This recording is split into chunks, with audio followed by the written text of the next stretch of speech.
सबसे निवेदन है, कृपया करके इस लाइव को ज्यादा से ज्यादा शेयर कर दें ताकि सब तक ये लाइव पहुंच पाए और सब लोगों तक इस लाइव की बात भी पहुंच पाए। आज हम बहुत अलग अलग तरीके से ये देखने का प्रयास करेंगे कि आखिर जो कोरोना वायरस है ये किसने, कहां से चला, किसने किया, किसी की साजिश है नहीं है, सारी बातों पर बात करेंगे। समझाने के लिए दिखा रहा हूं, लेकिन आपको डराने के लिए समझ में आए तो डराने के लिए समझ लीजिए। डर जाइए, बहुत जरूरी है। अब आपको डरने की जरूरत है, क्योंकि जिस तरीके से भारतीय रिएक्ट कर रहे हैं ये बहुत ही भद्दा तरीका है, बहुत ही घटिया तरीका है, बहुत ही बिल्कुल जाहिल तरीका है जिस तरह से भारतीय रिएक्ट कर रहे हैं। और बड़े शर्म की बात है कि इसमें पढ़े लिखे लोग। और अगर आप देखना चाहते हैं कि कोरोना की हालत क्या हुई है बाकी देशों में, तो जरा इसको देख लीजिए। ये तस्वीर अब आपके सामने है और इस तस्वीर को आंखें फाड़ फाड़ कर देख लीजिए।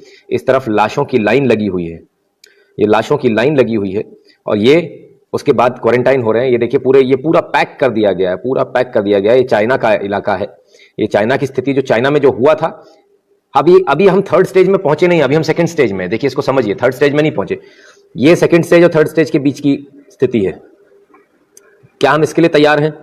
और ये अगर आप सोचते हैं कि ये किसी दूसरे की लाश है, तो आप ये समझ लीजिए ये आपके घर वालों की हो सकती है, आपके मोहल्ले की ये स्थिति हो सकती है, आपकी बिल्डिंग, आपके फ्लैट की ये स्थिति हो सकती है जिसमें आप रह रहे हैं इस वक्त।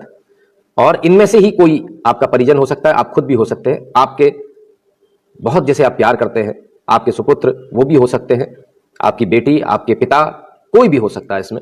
इसलिए इस तस्वीर को देखिए और इस तस्वीर को अपने जहन में उतारिए और बेवकूफियों की हद जरा बंद कर दीजिए।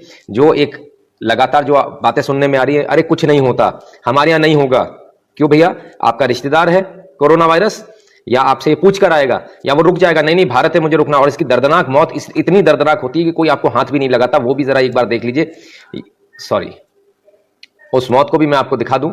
ये है वो मौत, और इस मौत को आप ध्यान से देखिए। अभी मरा नहीं है ये आदमी, जिंदा। और ये देखिए प्लास्टिक के इसमें ये पूरा पैक्ड है। और ये ग्लव्स है, हैंड ग्लव्स।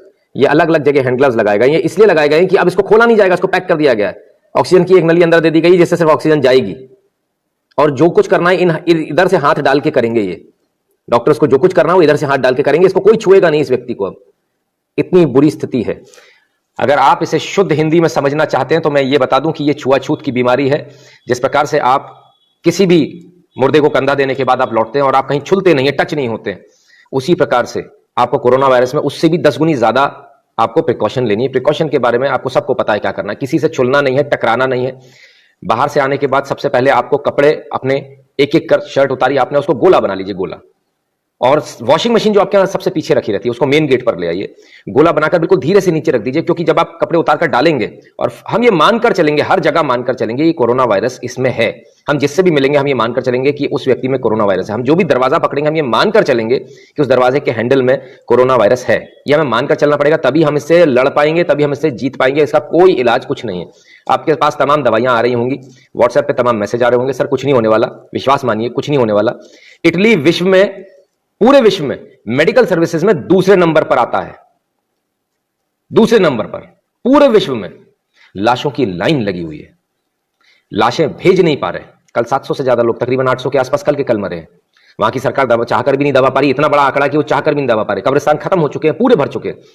अब शहरों से बाहर प्राइवेट जमीन सरकार एक्वायर कर रही है, ले रही है, वहां खोदकर गाड़ा जा रहा है। और ये कोई हाथ से काम नहीं हो रहा। इतना मेहनत काम हाथ से नहीं हो सकता। मेहनत समझते हैं, बहुत विशाल का विराट काम, ये हाथ से नहीं हो सकता। मशीनें लगी हुई हैं, तमाम सारी चीजें हैं जो आपको समझने की जरूरत है। इटली जो दूसरे नंबर पर आता था उसका यह हाल हो गया। तब क्या होगा? भारत में क्या होगा? यहां तो बेड भी नहीं है, वहां बेड कम पड़ गए, वहां डॉक्टर्स कम पड़ गए, बहुत लोग कम पड़ गए। मैं जब आपसे कह रहा हूं कि जब आप शर्ट उतारें उसका पुलिंदा बना लें गोल, और उसको बिल्कुल धीरे से रखें। अगर आप वो छुलती हुई बटन्स को छुलती हुई नीचे जाती है शर्ट, तो वो आपकी वॉशिंग मशीन भी संक्रमित हो चुकी। अब आपकी वाइफ या कोई भी घर में से उसको यदि चलाएगा तो वो भी संक्रमित हो जाएंगे। समझ में आना चाहिए। डॉक्टर्स जो कि पूरा सूट पहने हुए थे वो भी संक्रमित हो गए। ऐसे हो गए कि जब सूट उतार रहे थे तो थोड़ी सी लेतलाली हो गई, वो सूट उनको कहीं उनके हाथ में लग गया और उसके बाद कहीं ना कहीं वो एक से दूसरे, दूसरे से तीसरे डॉक्टर के पास पहुंच गया। आपने वो वीडियोस तमाम देखे होंगे जिसमें रेड और येलो लाइन बन रही है कि एक ने छुआ दूसरा इन्फेक्टेड हुआ।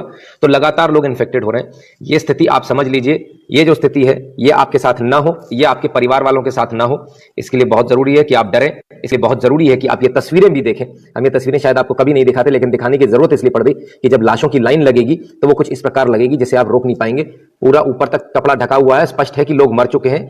मुंह तक कपड़ा कभी नहीं ढका जाता। ठीक है, आपको समझ में आ रहा है? इसको जितने आसानी से आप समझ लें, जिस भाषा में आप समझ लें उस भाषा में समझिए। तस्वीरों की भाषा में समझा रहा हूं ताकि आपको समझ में आए। ठीक है साहब। और कोरोना वायरस कितना भयानक है यह आपको इसलिए जानने की जरूरत है क्योंकि हमारे यहां अभी भी लोग इसको बहुत लाइटली ले रहे हैं। सोशल डिस्टेंसिंग की जिसकी बात हो रही है उसका जरा आप आंकड़ा देखिए किस तरह से होता है। पावर देखिए आप, सोशल डिस्टेंसिंग पहले आदमी को जब होता है 5 दिन बाद 2.5 पीपल को इन्फेक्ट कर चुका होता है। थोड़ा पास से दिखा दूं आपको, अच्छे से देखिए। और 30 दिन बाद जो स्थिति होती है वो होती है 406 लोग। भारत में फिलहाल जो स्थिति है वो तकरीबन 1.5 टू 200% दुगने के हिसाब से बढ़ रही है। और 50% अगर लेस एक्सपोजर होता है, यदि आप लोग घर पर रहते हैं कुछ हद तक, सिर्फ ऑफिस वाले जाते हैं, तब 5 दिन में 1.5 और 30 दिन में सिर्फ 15 लोग इन्फेक्ट होते हैं। ये इस वक्त हमारी स्थिति है। लेकिन यदि अगर आप बहुत अच्छे से लॉकडाउन में रहते हैं, जैसे आज है, एक पर्सन 5 दिन बाद 0.625 पीपल और 30 दिन बाद सिर्फ 2.5 लोग बचेंगे, यानी कि आप इससे बच जाएंगे।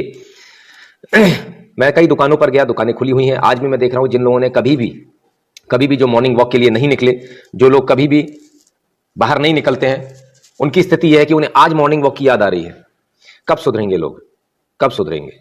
अभी भी समझ में नहीं आ रहा। ये खुद मरेंगे, आपके पूरे मोहल्ले को संक्रमित करेंगे और ये आपको भी मरवाएंगे। ये गारंटेड है, लिख कर लीजिए। इस तरह के लोग खुद तो मरेंगे ही मरेंगे, इनका पूरा परिवार मरना है और ये आपके पूरे मोहल्ले को भी मरवाएंगे।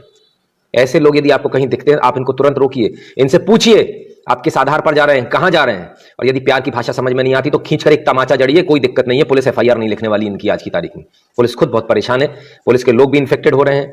हमारे यहाँ जो हेल्थ वर्कर्स हैं, डॉक्टर्स हैं, वो इन्फेक्टेड हो रहे हैं।